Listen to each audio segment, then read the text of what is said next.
Good morning, ladies and gentlemen, friends and family. My name is Robert. This is 7 Up and At It here on the I Said It Show.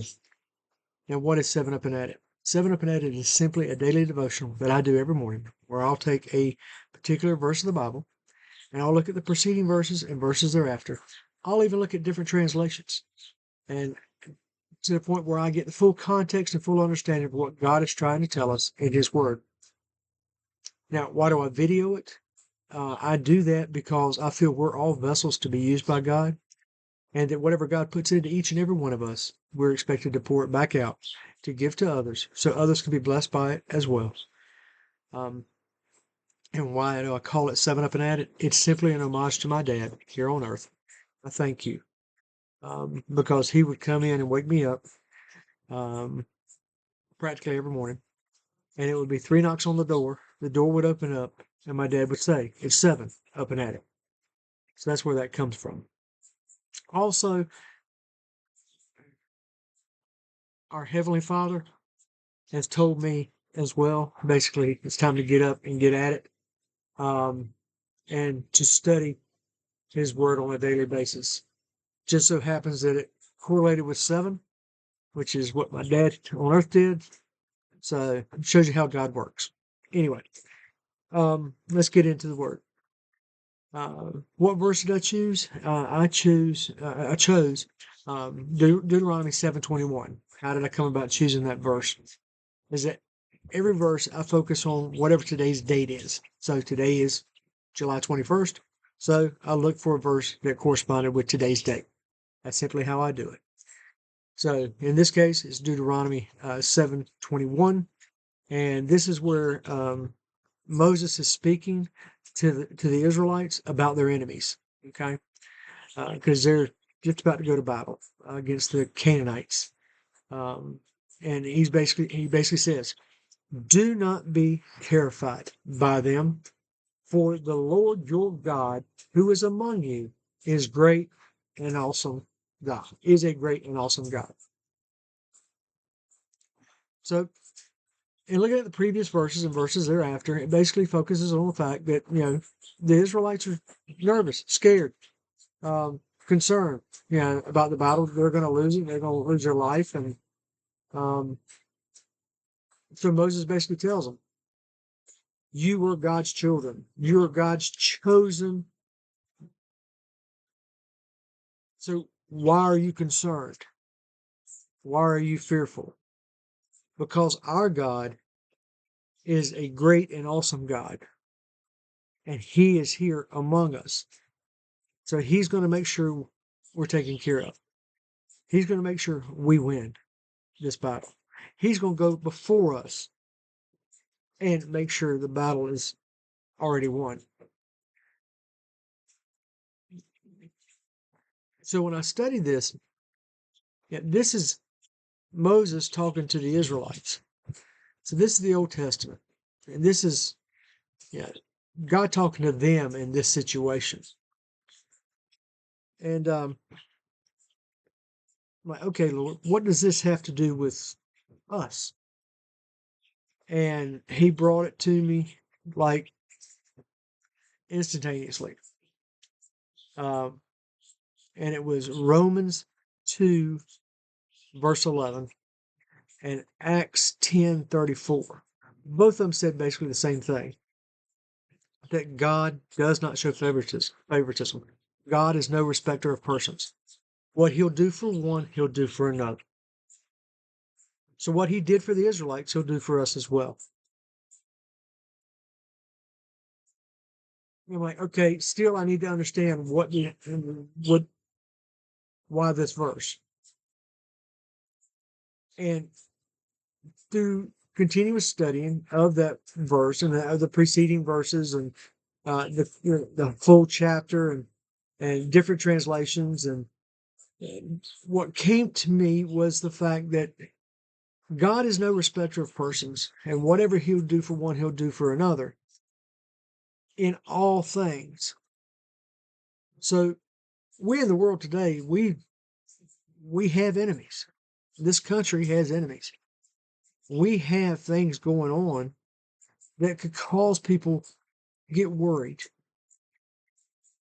scared that war could be on the horizon. And what I want you to understand is, even if that, I mean, we had World War One, we had World War II. We talked about all the wars that we've already gone through as a nation, and God has brought us through. Have we lost lives? Yes. And those were individuals who took it upon themselves to protect our God-given freedoms. Well, that doesn't mean the enemies have gone away, because we didn't destroy them. Those nations still exist. In the Old Testament, God basically says you're just to destroy the nation. Nothing is to be left.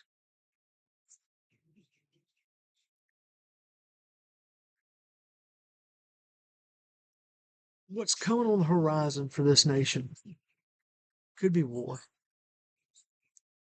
It could be a world war, because some nations want that. And if you look at the end times, it's going to happen. But what I want you to understand is that as long as we're in right standing with God, as long as this nation has not the president at the center of this country as its ultimate leader, but we have God as our complete leader. I hope you understand what I'm saying. As long as we're following God and keeping God's commandments and keeping what God's order and doing what God has told us to do, because it says, I mentioned Romans 2:11, but the verse after it says that when the Gentiles sin, they'll be destroyed, even though they've never had God's written law. Okay? When the Old Testament, which is the Torah for the Jewish people, which talks about God's law there, okay?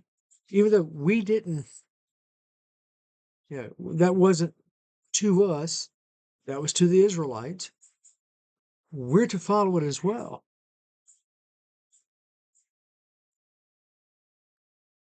And as long as we as a nation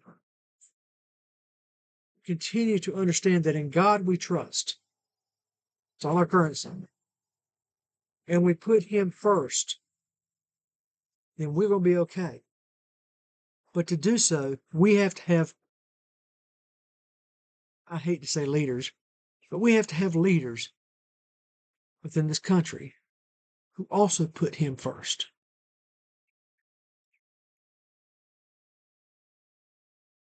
So I hope that helps you.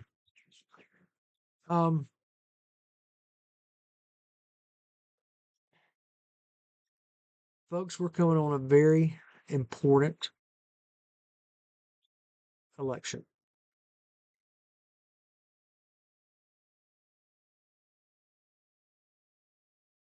And we really need to focus on who is after God's heart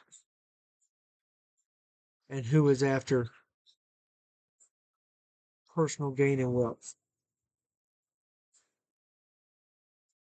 And once you notice that and you see that, then as a Christian, that should drive you to follow